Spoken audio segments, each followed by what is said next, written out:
Hoje iremos ouvir um pouco da história da Santa Gema Galgani, uma santa que recebeu os estigmas do nosso Senhor Jesus Cristo. Teve uma vida curta, mas de intensa sensibilidade e amor ao sofrimento de Jesus crucificado. Com a sua simplicidade, humildade e entrega, ela conseguiu despertar a fúria do diabo. Considerada a primeira santa do século XIX, a protetora dos farmacêuticos, escreveu a sua biografia por obediência ao seu diretor espiritual, que mais tarde foi publicada como o Diário de Santa Gema, e que também é conhecido como o livro que o diabo queimou. Vamos ouvir agora essa linda história de entrega, dedicação e amor por Cristo Jesus.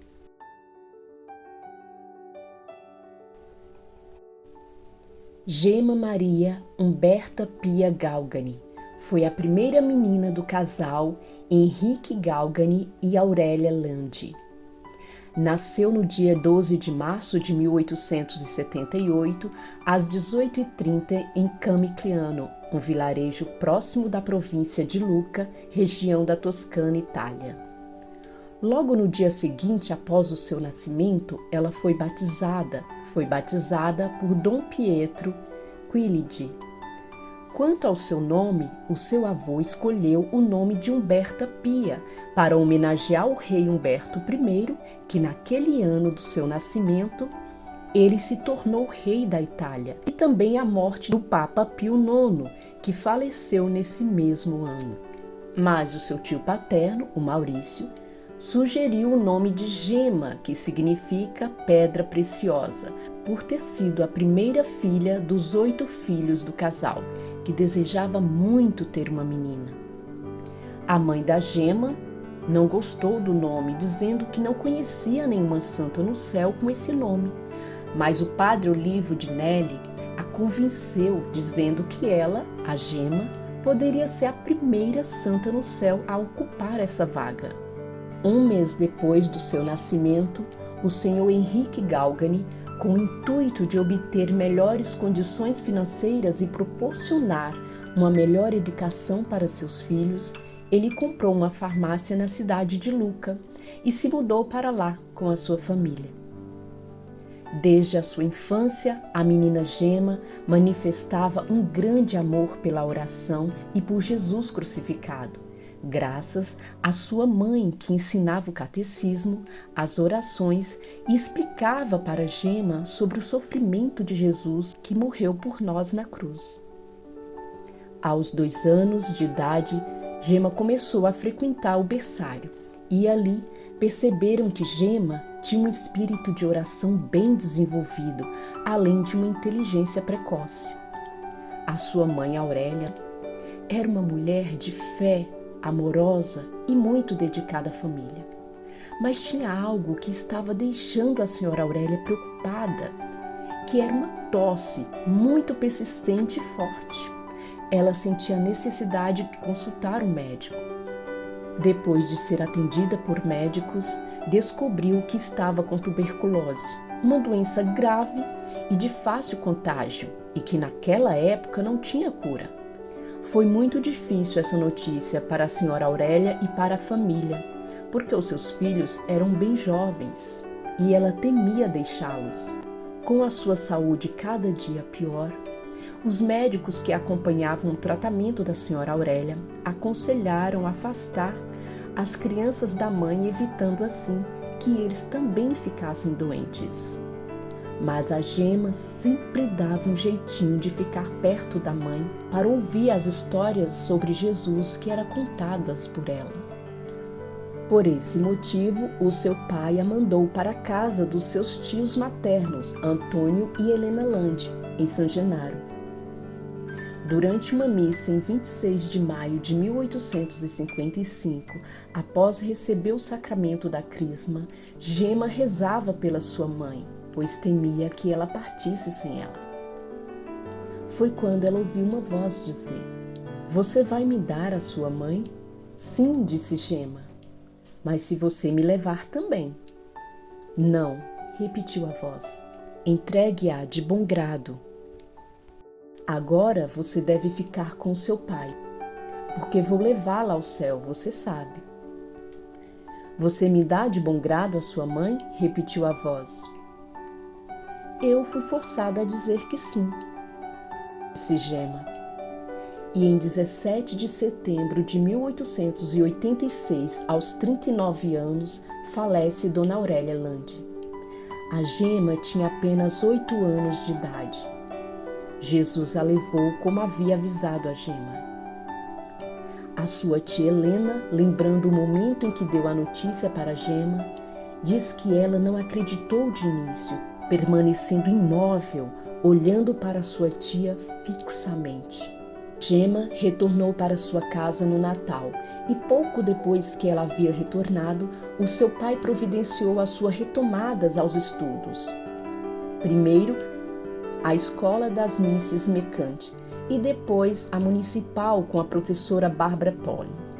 E foi na instituição Irmãs Oblatas do Espírito Santo, conhecidas também como Azitine, fundada pela irmã Helena Guerra, que foi beatificada em 1958, que ela deu início aos estudos acadêmicos e à preparação para a comunhão. A sua professora Helena Guerra, mais tarde, descreve Gema como muito silenciosa e obediente. A família Galgani passava por um momento de muita dificuldade financeira. Estando a família sem dinheiro, o Sr. Henrique se viu forçado a se mudar para Camaiore, uma área popular da Vila del Piccione. Precisou vender os imóveis e alguns móveis, ficando em uma situação financeira muito difícil, sem condições de pagar pela mensalidade da escola da Zitine, onde Gema estudava. Mas percebendo a situação delicada da família, Gema foi dispensada da mensalidade escolar, continuando os seus estudos. A menina Gema estava ansiosa para receber Jesus Eucarístico e insistiu para que o pai permitisse participar do retiro que antecipava o dia da comunhão.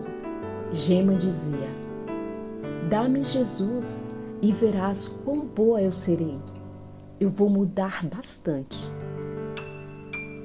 Com a permissão do pai, 2 semanas antes da comunhão, a partir de 6 de junho, ela participou do retiro espiritual no convento, onde houve um encontro com a religiosa das Oblatas, Camila Valcliense, que muitas vezes explicou para Gema a passagem do Evangelho e especialmente da paixão de Cristo, que a atingiu de uma tal forma que lhe causou uma forte febre, que Gema dormiu por um dia inteiro.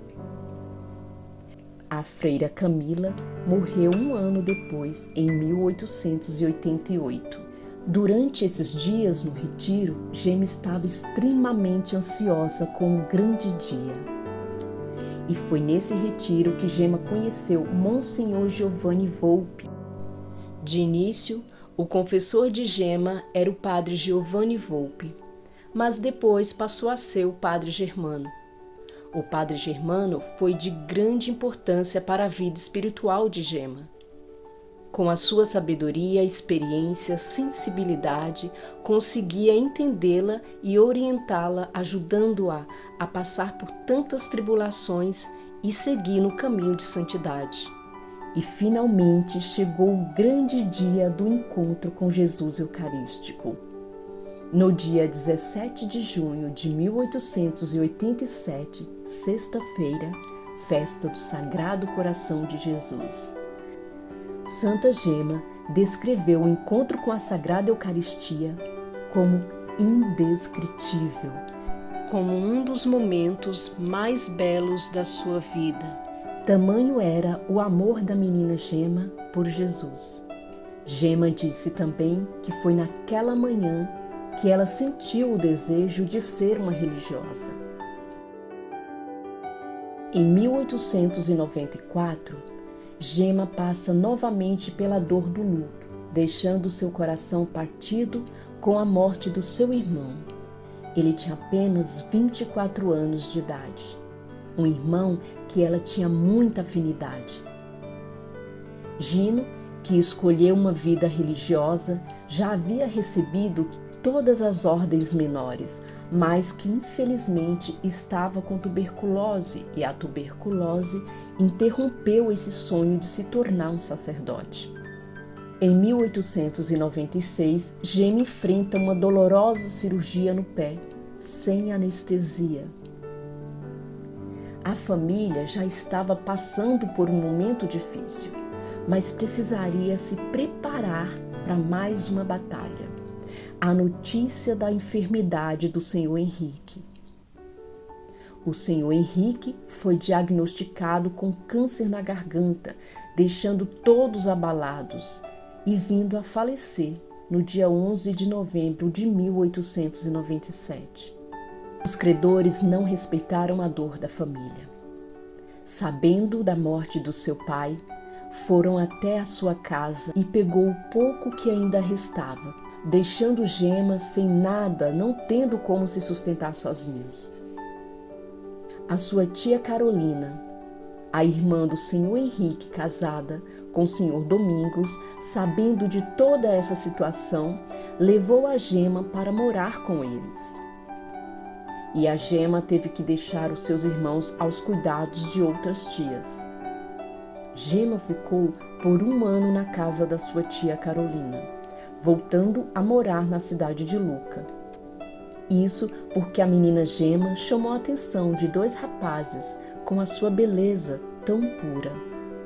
Questionada pelos familiares o porquê ter voltado para a cidade de Lucca, Gema respondeu: "Eu estava bem lá, mas havia uns rapazes que me cobiçavam. Mas eu não quero marido, quero somente viver para Jesus." Antes de voltar para a cidade de Lucca, Gema já vinha sentindo muitas dores. Chegando em Lucca, as dores pioraram e as suas pernas começaram a paralisar. E com a visita ao médico, descobriu que se tratava de osteites das vértebras lombares e também sentia fortes dores de cabeça por conta de uma otite média aguda, que é um grupo de doenças inflamatórias do ouvido médio. Sem conseguir comer direito, tomava apenas um pouco de leite ou um pouco de caldo. Acamada, sem forças, os seus cabelos foram caindo. Estava definhando. Quase morta, ela recebeu os últimos sacramentos, mas ela estava consciente e entendeu tudo o que os médicos haviam dito à família, que ela não chegaria até a meia-noite. Mas Santa Gema pediu a intercessão do seu santo de devoção, Gabriel Possete. Santa Gema teve uma recuperação que foi um verdadeiro milagre. Os médicos ficaram tão impressionados que pediram para que ela escrevesse um relatório de tudo o que ela viu e sentiu durante a sua enfermidade. Ela relatou que seu santo de devoção teria aparecido para ela muitas vezes rezando com ela, para que ela sentisse a presença corporal dele, o calor das suas mãos e até a respiração no rosto. Giulia Sestini, de acordo com o confessor de Gema, o padre Giovanni Volpe, aconselhou-a a fazer uma novena para Santa Margarida Maria Alacoque, que naquela época era apenas abençoada, mas que muitas vezes Santa Gema esquecia por causa do desânimo causado pela doença. Enquanto estava prestes a recitar a novena, relata Gema, ela ouviu uma voz assim como aquela que ela ouviu pouco antes da morte da sua mãe. Essa voz dizia: "Você quer ser curada?" E ela não respondeu, porque não sabia naquele momento o que era melhor para ela, a cura ou não. E a voz disse para ela que logo ela ficaria curada. Gema escreveu em seu diário que viveu a sua primeira experiência mística em 1899, depois de receber a comunhão. Nesse dia, Gema foi para casa depois da missa e no seu quarto se pôs a rezar. Entrou em êxtase e sentiu um grande remorso dos seus pecados. Nossa Senhora, aparecendo para Gema, disse: Meu filho Jesus te ama sem medida e deseja dar-te uma graça. Eu serei uma mãe para ti. Serás uma verdadeira filha? A Virgem abriu seu manto e a cobriu com ele. Santa Gema relata esse momento dizendo: Naquele momento, Jesus apareceu com todas as suas chagas abertas.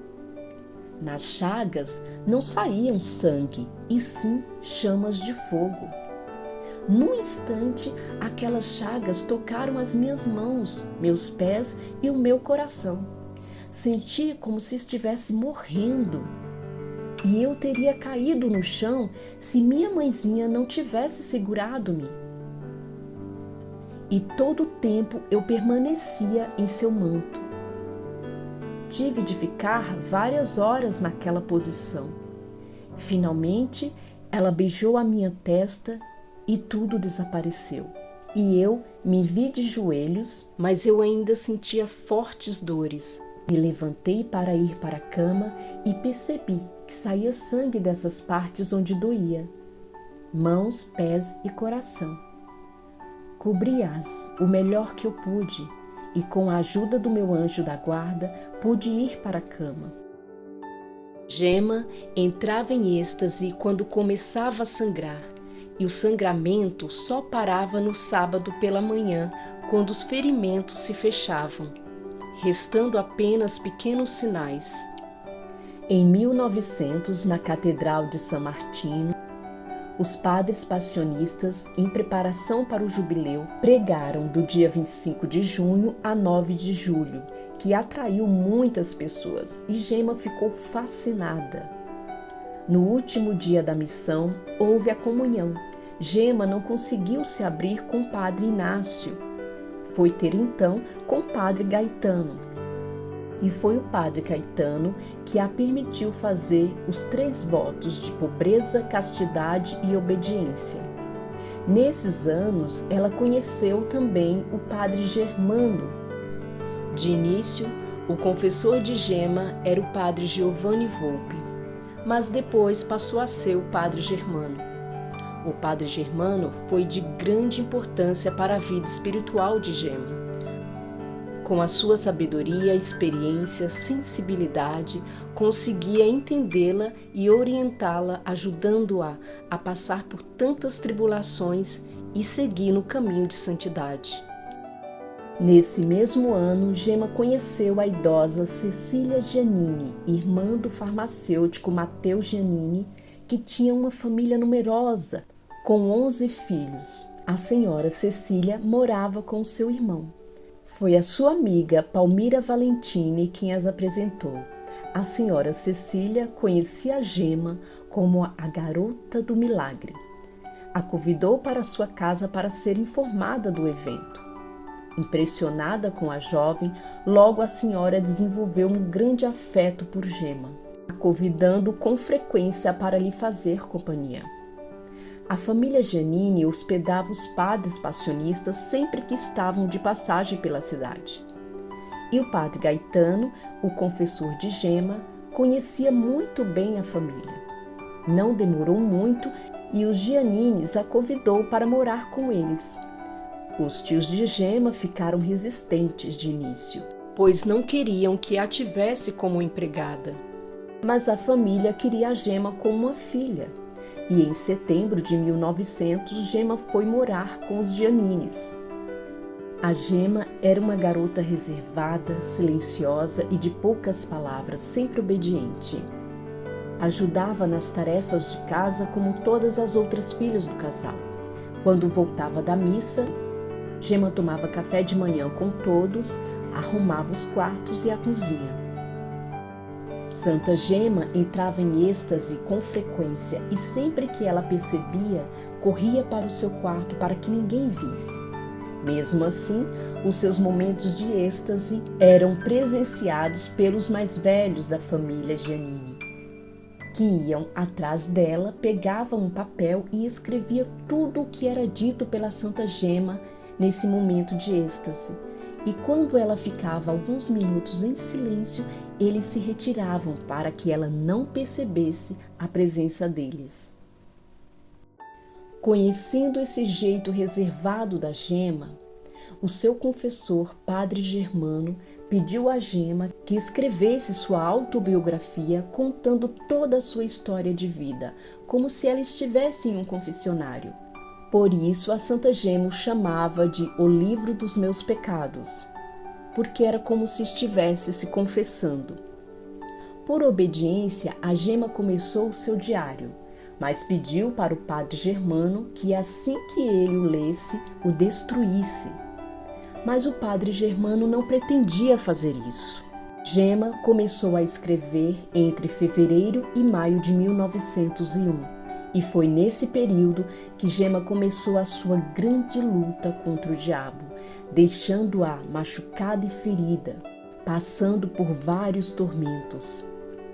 Gemma rezava muito pela conversão e o sofrimento das pessoas. Santa Gemma relatou o dia em que o diabo a empurrou da escada e, graças ao seu anjo da guarda, nesse dia ela não se machucou.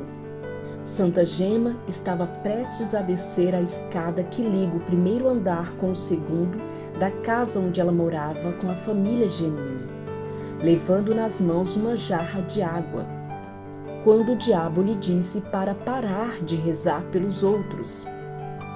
Ela podia rezar por ela, mas não pelos outros.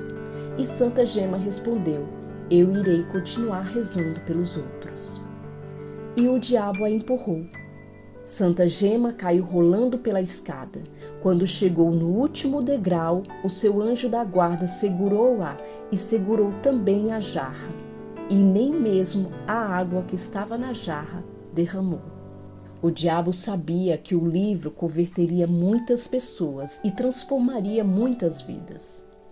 Gemma sofria críticas severas, zombarias, perseguições por pessoas que não acreditavam nos fenômenos e na vida de entrega de santidade da Santa Gemma.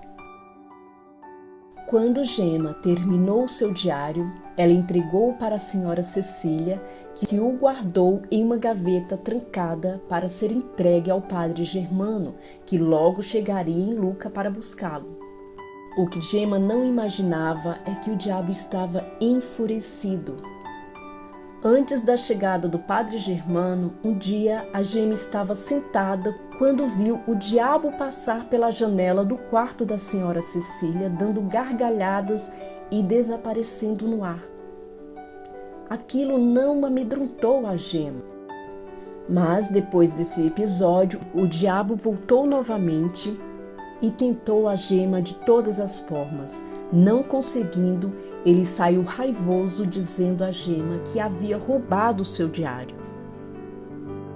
Gemma chamou a senhora Cecília, contou para ela o ocorrido e as duas foram correndo abrir a gaveta e o diário havia sumido. Gemma imediatamente escreveu uma carta para o padre Germano relatando o ocorrido. Recebendo a carta, o padre Germano se prostrou em oração e de Roma ele fez um exorcismo para que fosse devolvido o diário. O diário apareceu. Apareceu com algumas partes queimadas e outras chamuscadas, mas não apagou o que estava escrito. O livro original hoje se encontra em uma urna na casa da família Galgani, onde morava a Santa Gemma. Gemma enfrentou a dor do luto mais uma vez. O sofrimento de Santa Gemma parecia não ter fim. Em 1902, Gemma foi diagnosticada com tuberculose e nesse ano, no dia 19 de agosto, morre a sua irmã caçula, Júlia. E no dia 22 de outubro, no mesmo ano, morre o seu irmão Antônio. Já muito debilitada, Santa Gemma foi transferida para outra casa ao lado da casa dos Giannini. Mas a família Giannini não se afastou de Gemma, dando toda a atenção e cuidados que ela precisava. Gemma tinha como a sua segunda mãe a senhora Cecília. E chorando, ela disse: Essa é a segunda vez que perco minha mãe, mas viva Jesus, só Jesus. A senhora Cecília escreveu para o seu diretor espiritual, o padre Germano, descrevendo o sofrimento da Gema e a gravidade da sua doença, estando na cama, só pele e osso. Santa Gema oferecia o seu sofrimento pela conversão dos pecadores, pedia a Jesus que a ensinasse a amar de uma forma profunda, que a permitisse compartilhar do sofrimento de Jesus. Ligada intimamente ao nosso Senhor, suportava silenciosamente todas as dores, tentações e penitências e persistiu nessa intimidade com Jesus até o final.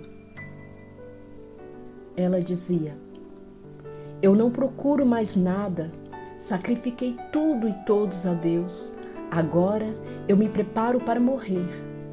Agora é mesmo verdade que não me resta mais nada. Jesus, eu recomendo a minha pobre alma a ti, Jesus. Santa Gema faleceu no dia 11 de abril de 1903, no Sábado Santo, com apenas 25 anos de idade. Seu corpo foi coberto pelo hábito passionista, a ordem que ela tanto gostaria de entrar. Seus restos mortais estão mantidos no Mosteiro das Freiras Passionistas de Lucca.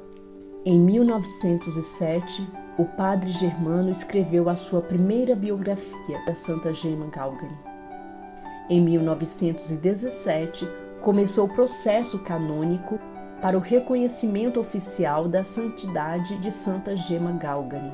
E em 1933, Gema foi beatificada. E no dia 2 de maio de 1940 foi o ano da canonização da Santa Gema Galgani, pelo Papa Pio XII, que a chamou de estrela do seu pontificado, durante a festa da Ascensão do Senhor.